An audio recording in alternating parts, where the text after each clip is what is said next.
Hi, just some DIY tips on a bath installation.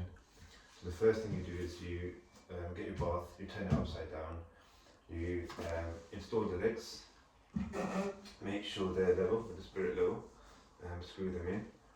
So the second thing you do is you measure your side panel. So you can put the bath at different levels, so it varies in height that you can choose. It all depends on your side panel. So measure the side panel. This side panel was 52 centimeters high.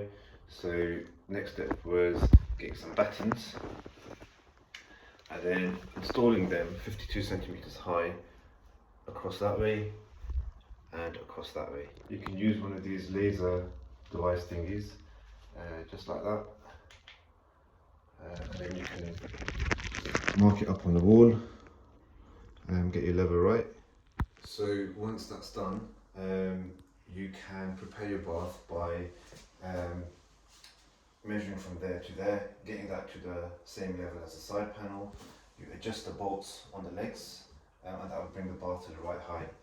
So one tip would be is to get this side height correct, and the legs on the far side, keep them short. So you've got your battens on, you push the bath in, the feet at the far end will be dangling, but these will be level on the floor. So that way, you know that level is correct, you can adjust this level and you can get the bath level. Another tip is when you push the bath in, because you've got the battens on the side, you can't push the bath fully in because the legs prevent you from sort of going further in. So on your battens, you've got the battens on the wall, make sure you've got enough screws across, and you'd have to just chop out a bit. So say the batten's there, along the line of the leg, you need to chop a bit out and use one of these multi-tools. So just chop a bit out, and that way you can push the bath straight in. Make sure you've got your bath level using the spirit level. You can use your laser thing, but you can use the spirit level as well. So the main tip with this would be is when you measure it, place it at the centre of the bath, in the middle of the bath. It's not that true this way across, but it's more true. It's more true when you're levelling this end, because when you place your spirit level like that, it slopes in. When you place it there, it slopes in, and that's designed for the water to flow in the bath. So when you measure it, you always place it in the middle of the bath.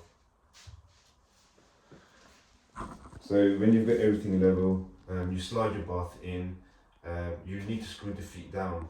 So there's two ways of doing this. One is you can mark it up, you can get a special pencil that you can mark on tiles. So you slide the bath in, make sure it's all level, you mark the positions of the feet, and then you can either take the bath out, you can drill the holes for the feet. If you've got porcelain tile, you need to get a special porcelain tile drill bit.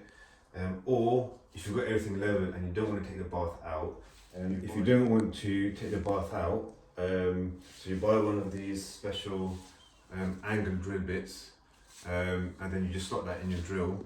You can just twist the feet to the side, and you can drill the holes either side, and that will save you taking the bath out and messing up the level. This bath length was 1600 millimeters, but the wall was a little bit longer. So to fill the gap, you have to make a shelf. So I did that by placing battens across the floor there, and then up and across, and I made a little shelf there. That's not level, but I put glue there, so then once that's screwed on, then that's pretty level. To strengthen the bath, I put these brackets in various places, but also they came as L brackets. There's one. So they came out of this L brackets.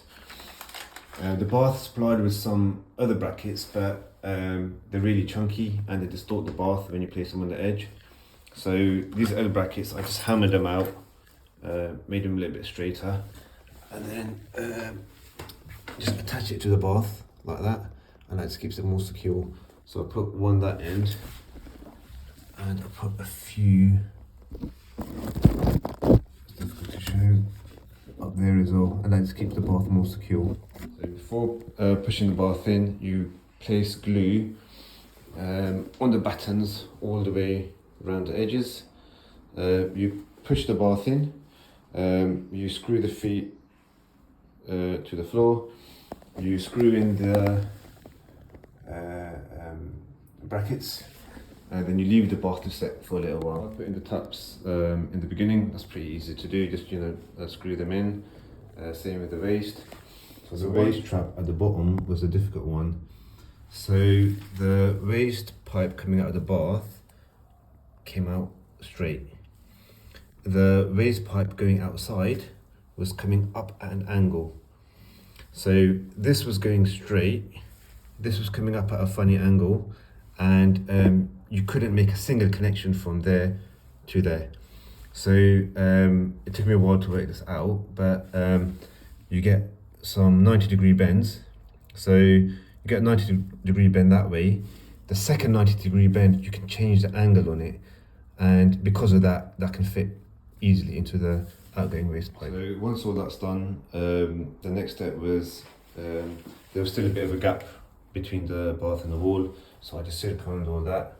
When you silicone all that, just put some weight inside the bath, so you can just fill it out with the water, or you can put some bags of sort of cement or anything heavy in the bath, and that will weigh it down, and that just means when you use the bath later on, coming in and out of the bath, you'll have that flexibility in the silicone, so it won't rip out when someone steps in or someone heavy steps in. So the next day is going to be waterproofing the bath.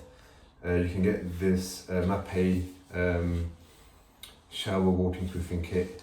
You can use it for a shower or a bath. So you first prime the surface using the primer, then you paint some of this stuff on all the way around the edges. They give you this tape with the kit as well, and you place this tape on the edge of the bath. You have a little bit of a lip where it's on the bath, and then you paint it on with this sort of paint thing, water tanking paint, and that will seal the bath. So you just place it around the edge. So you just paint some of that stuff on, and then you place it on the edge and paint over it again, and that will waterproof your bath. And then while doing this, just make sure you protect your bath. So the bath already came with a sort of a cling film type cover on it. I just taped it back up around the edges, just so if you spill any paint. But also when you put your waterproofing tape on, you've got an edge where you can, I'll show you with this one. So you've got an edge where you can bring the tape up to, so it's good to have that guide.